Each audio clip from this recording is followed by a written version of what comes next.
Hello students, welcome to my class once again. This is Bittu sir, Maths and Reasoning faculty from Blessing Academy. তবে blessing একাডেমির comment বক্সে একটা আসছে যে sir reasoning এর class হোক, কারণ ম্যাথস এর ক্লাস পরপর হয়ে যাচ্ছে। তো রিজনিং এর ক্লাস আমি করাবো, তবে খুব মজা আসে যদি রিজনিং এর ক্লাসটা একটু লাইভে হয়।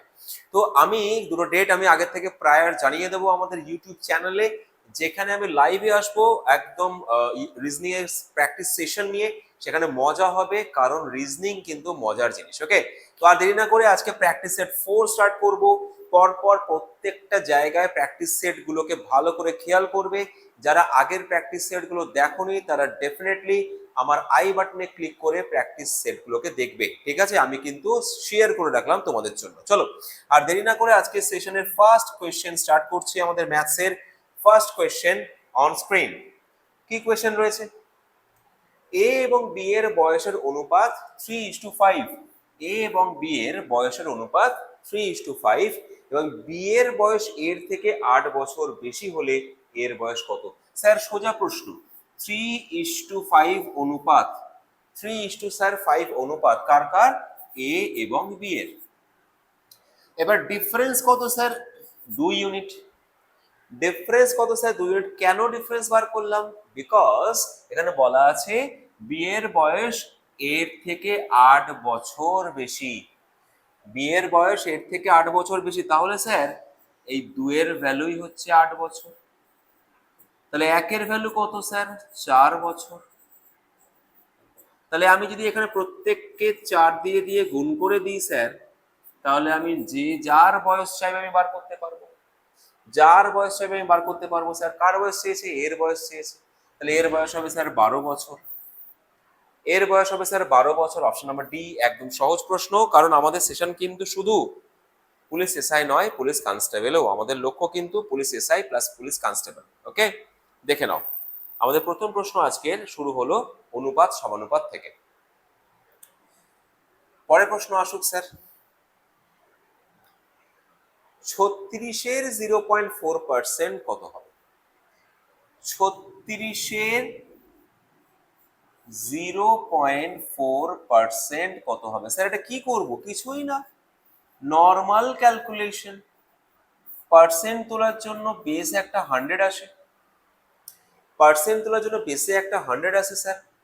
আর এই ডেসিমাল জিরো তোলার জন্য, দশমিক তোলার জন্য আর একটা শূন্য আসে স্যার। এবার নর্মাল গুণ করে দেবো স্যার 144। 36-কে 4 দিয়ে গুণ করলে 144। আর নিচে স্যার একের পর 3টে শূন্য। তাহলে আমার রেজাল্ট আসবে স্যার 3 ঘরের আগে দশমিক। যাদের যাদের এখানেও সমস্যা একটু হয়, স্যার দশমিক সংখ্যা বসাতে সমস্যা হয় স্যার, কিভাবে বসাই আমরা?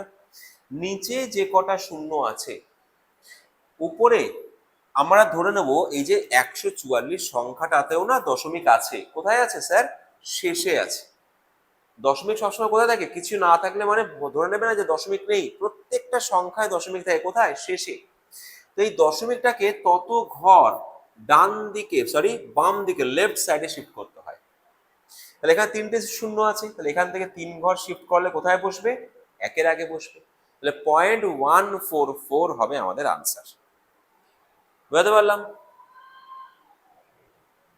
একদম সহজ জিনিস, সিম্পলিফিকেশনের কোয়েশ্চেন।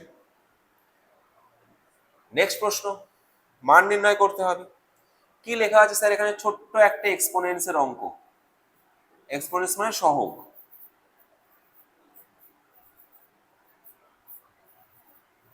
কি হবে স্যার এখানটা? শোনো, পাওয়ার বা ঘাতে যদি মাইনাস হয় না, পাওয়ার বা ঘাতে যদি মাইনাস হয়, সে সংখ্যাটা কোথায় চলে যায়? নিচে চলে যায়।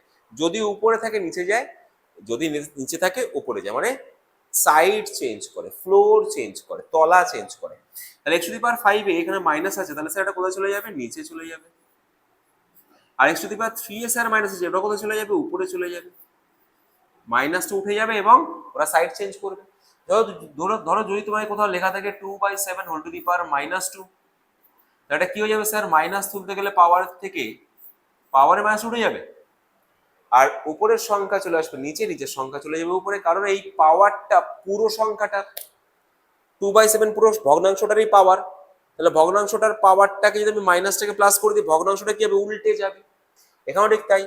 এক্সটা ছিল হচ্ছে মাইনাস পাওয়ারে, এক্স টু দি পাওয়ার 5টা মাইনাস পাওয়ারে ছিল, তো এক্স টু দি পাওয়ারে মাইনাসটা তুলতে যাবো, এটা করে চলে আসবে নিচে, নিচেটা চলে যাবে উপরে, দুটো মাইনাস উঠে গেল, দুটো মাইনাস উঠে গেল স্যার।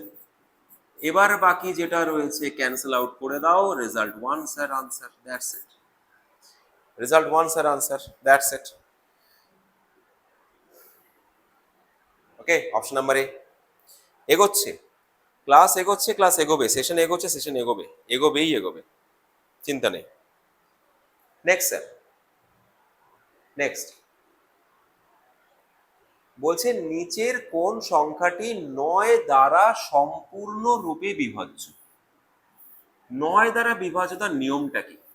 দেখো, বিভাজ্যতার নিয়ম কিন্তু আমাদের পুলিশ পরীক্ষার জন্য ভীষণ ভীষণ ইম্পর্টেন্ট। ওকে, তো 9 দ্বারা এবং 3 দ্বারা, এই দুটো আমরা এখানে শিখে নিই। 3 দ্বারা এবং 9 দ্বারা বিভাজ্যতার নিয়মটা কি? স্যার একই। যদি দেখা যায় কোনো অঙ্কের, কোনো সংখ্যার যে ডিজিটস বা অঙ্কগুলো রয়েছে তাদের যোগফল যদি 3 দ্বারা বিভাজ্য হয়, তাহলে পুরো সংখ্যাটাই 3 দ্বারা বিভাজ্য হবে। যেমন ধরো এই সংখ্যাটা, আমি এখানে 9, 7, 2 আর 0 যোগ করলে কত আসছে? 18। তাহলে 18 3 দ্বারা বিভাজ্য হয়, সুতরাং 9720 সংখ্যাটাও 3 দ্বারা বিভাজ্য হবে। তো একই নিয়ম স্যার ওর ক্ষেত্রেও প্রযোজ্য। আমি যদি কোনো সংখ্যা অঙ্কের যোগফল, যত অঙ্ক থাকুক না কেন, যা খুশি থাকুক না কেন, যোগফল যদি 9 দ্বারা বিভাজ্য হয়, পুরো সংখ্যাটাই 9 দ্বারা বিভাজ্য হবে। তাহলে আমরা এখানে ইজিলি বার করতে পারবো স্যার। তাহলে আমি বিভাজিত নিয়মের দুটো রুল আমি শিখে রাখলাম, খাতায় লিখে রাখা দরকার। তাহলে এখানে কোনটা আসছে স্যার দেখে নিই চলো। 4 4 8 আর 7 15 রাখে 16 16 4 20 আর 28 যাচ্ছে না স্যার। 4 আর 1 5 আর 1 6 6 12 আর 3 15 আর 8 23 যাচ্ছে না স্যার। 5 আর 4 9 আর 6 15 আর 1 16 3 19 আর 8 27 যাচ্ছে স্যার। যোগফল 27 চলে আসলো, তার মানে পুরো সংখ্যাটা 9 দিয়ে যাবে, কারণ 27 9 দিয়ে ভাগ যায়, কারণ 27 9 দিয়ে ভাগ যায়। লিখে নেওয়া প্রয়োজন আছে তোমাদের সবার?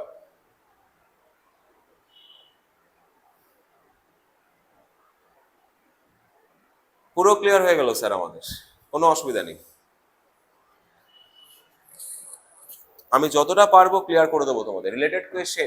রিলেটেড কোয়েশ্চেন যতটা পারবো ক্লিয়ার করব, তোমাদের সুবিধা হবে। ওকে, চলো নেক্সট,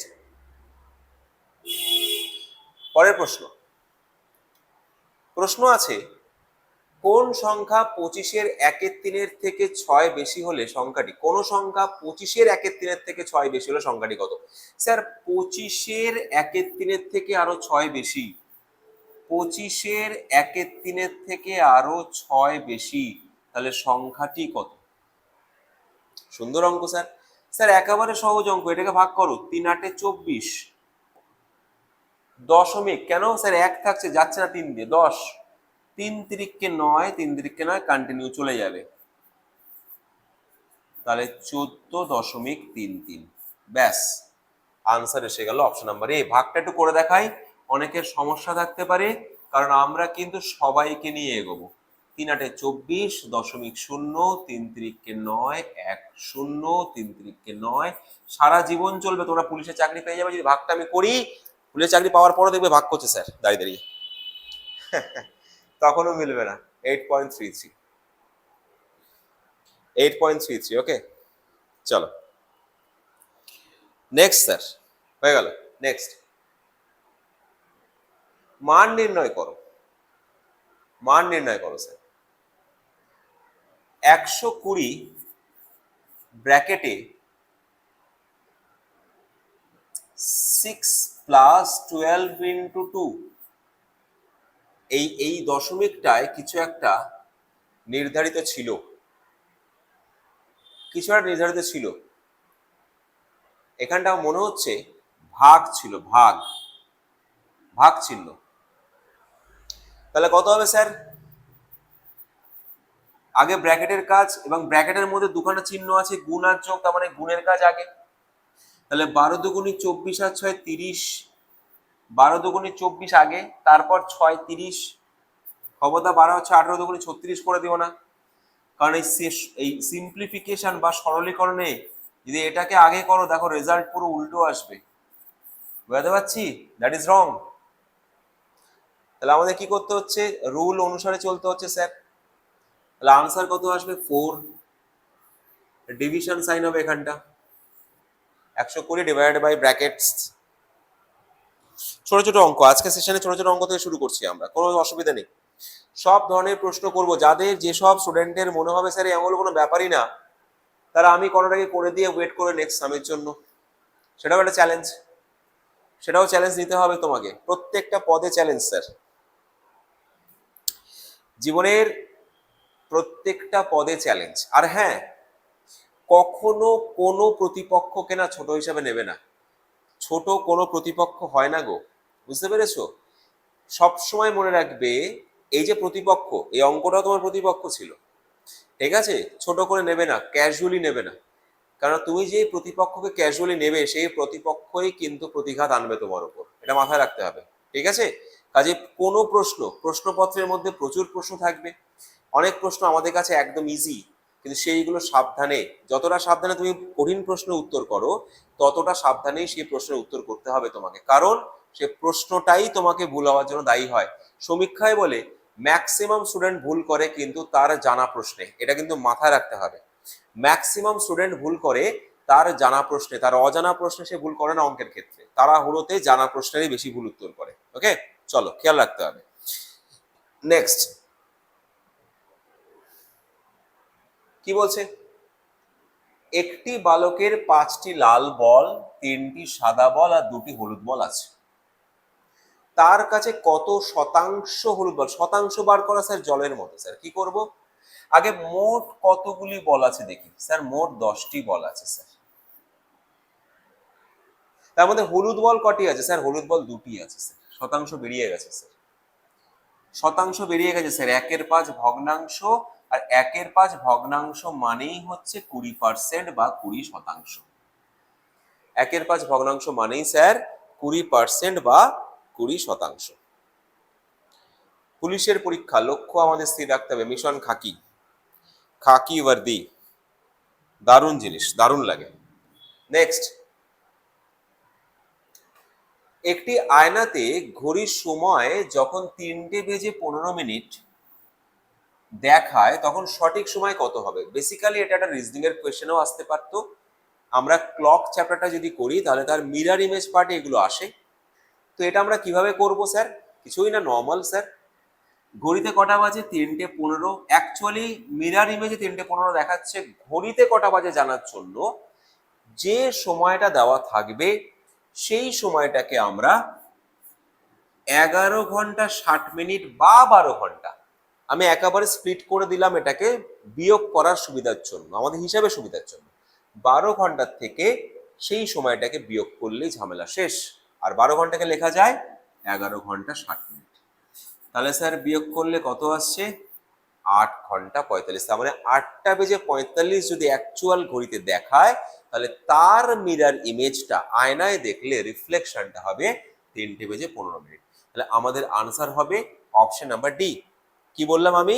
যে যদি কখনো কোনো ঘড়িতে দেখো মিরর ইমেজ বার করতে দিয়েছে, সেই সময়টাকে আমরা 12 ঘন্টা থেকে বিয়োগ করব, 12 ঘন্টা থেকে আমরা বিয়োগ করব। ওকে স্যার, যদি সেকেন্ড পার্ট আসতো 3:15 আসতেই পারে, তখন কি করব স্যার? 12 ঘন্টা থেকে বিয়োগ করবো। হ্যাঁ, তখন আমার এই 11 ঘন্টা 60টা একটু চেঞ্জ হয়ে গিয়ে 11 ঘন্টা 59 মিনিট 60 সেকেন্ড, সেকেন্ডের ঘরকেও তো দিতে হবে কিছু, দিলাম। তাহলে স্যার নর্মাল বিয়োগ 35, এটা কত আসবে? 44, তাই তো নাকি? আর এটা কত আসবে? 8। এটাই আনসার, 8:44 মিনিট 35 সেকেন্ড। লিখে নেওয়ার প্রয়োজন আছে, কিন্তু প্রত্যেকটা কোয়েশ্চেন লিখে নেওয়ার প্রয়োজন আছে। ওকে চলো,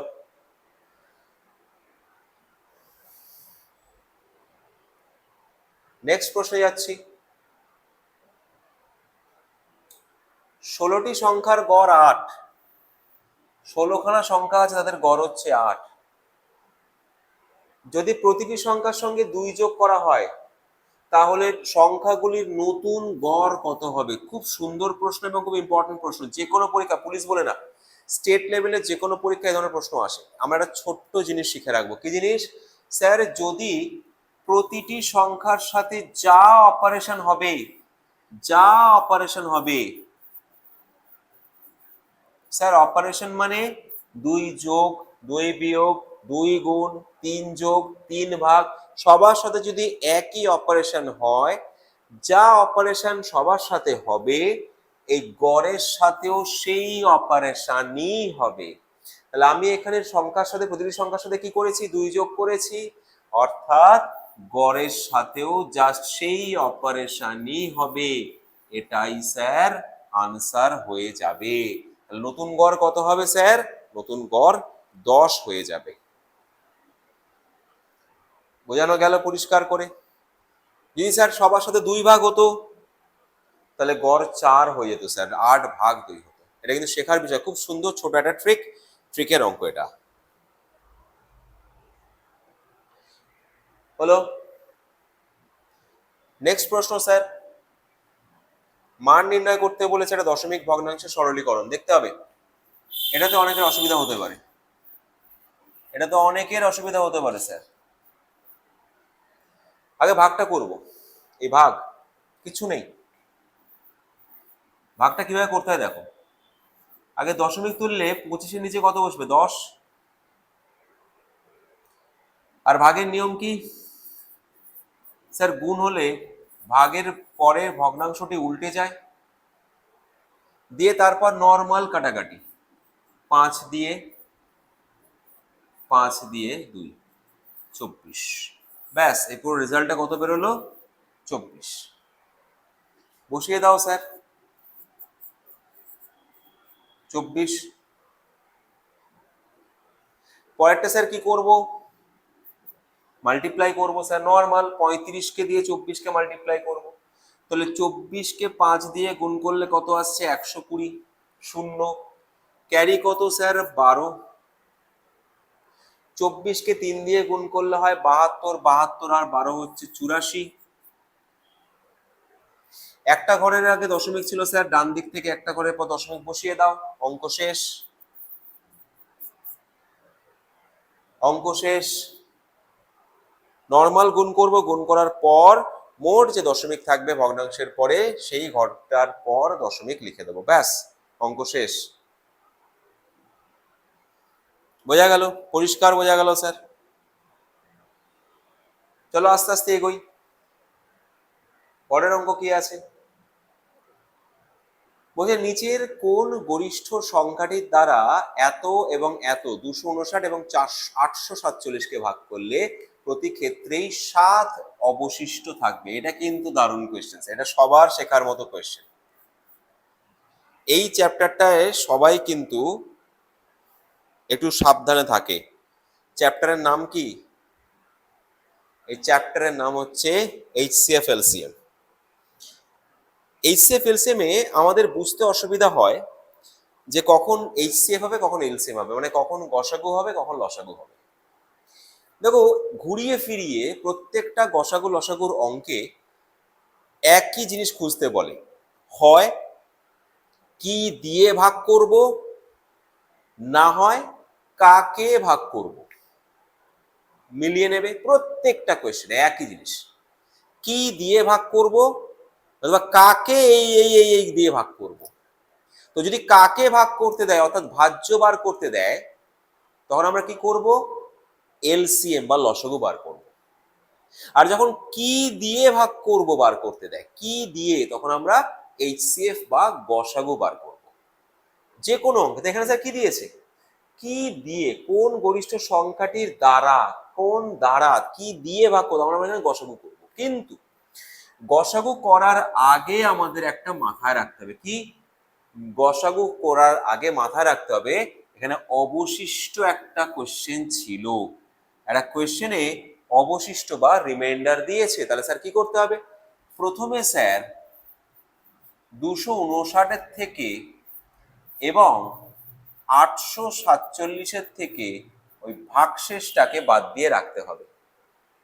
তাহলে বাদ দিলে কত হচ্ছে স্যার? এটা 252, এটা কত হচ্ছে স্যার 840, রেখে তারপর গসাগু নির্ণয় করতে হবে। স্যার গসাগুটা ভুলে গেছি, অনেকের বক্তব্য, নর্মাল ভাগ পদ্ধতিতে করব আমরা। 3 দিয়ে যায় কত হবে 756, তাহলে 484। এবার ভাগশেষ, এটা পরের বার ভাগশেষটা পরিণত হয়ে যাবে ভাজকে, আর আগের ভাজকটা চলে আসবে ভাজ্যের জায়গায়। হলো স্যার? স্যার 3 দিয়ে চলে যাচ্ছে মনে হচ্ছে, হ্যাঁ হ্যাঁ 3 দিয়ে চলে যাচ্ছে স্যার। তাহলে আমাদের রেজাল্ট কোনটা স্যার? আমাদের রেজাল্ট হচ্ছে এটা 84। 84 এমন একটা সংখ্যা যে সংখ্যাটাকে 259 এবং 847 দুটোকে ভাগ করলে প্রতি ক্ষেত্রেই 7 ভাগশেষ থাকবে। স্যার 7টা কোথায়? আগে থেকে সরিয়ে রেখেছি বাটিতে, বাটিতে বেড়ে রেখেছি 7কে আগে, তারপরে আমরা খেতে দিয়েছি। আগে বাটিতে বেড়ে রেখেছি তারপরে খেতে দিয়েছি স্যার, গোলালে হবে না। ওকে, লিখে নেওয়া দরকার আছে, চলো লিখে নেওয়া দরকার আছে।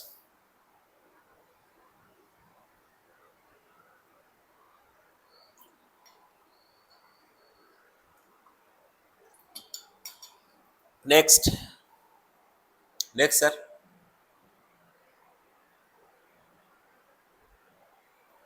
নেক্সট কি আসছে?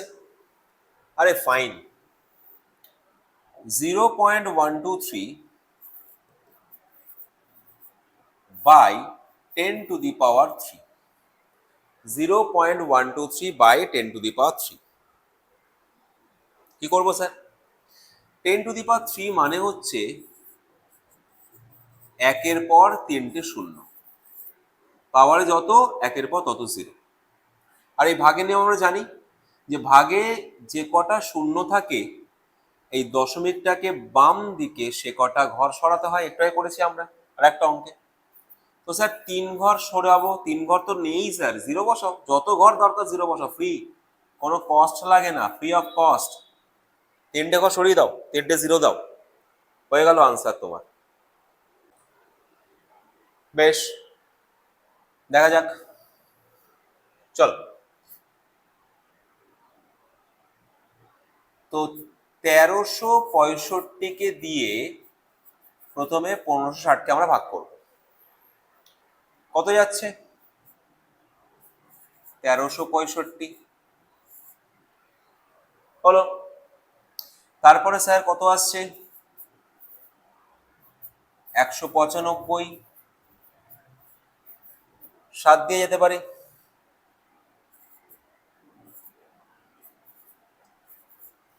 1365, তার মানে এই দুটো সংখ্যার গসগুফল আসছে 195। এবার 195 দিয়ে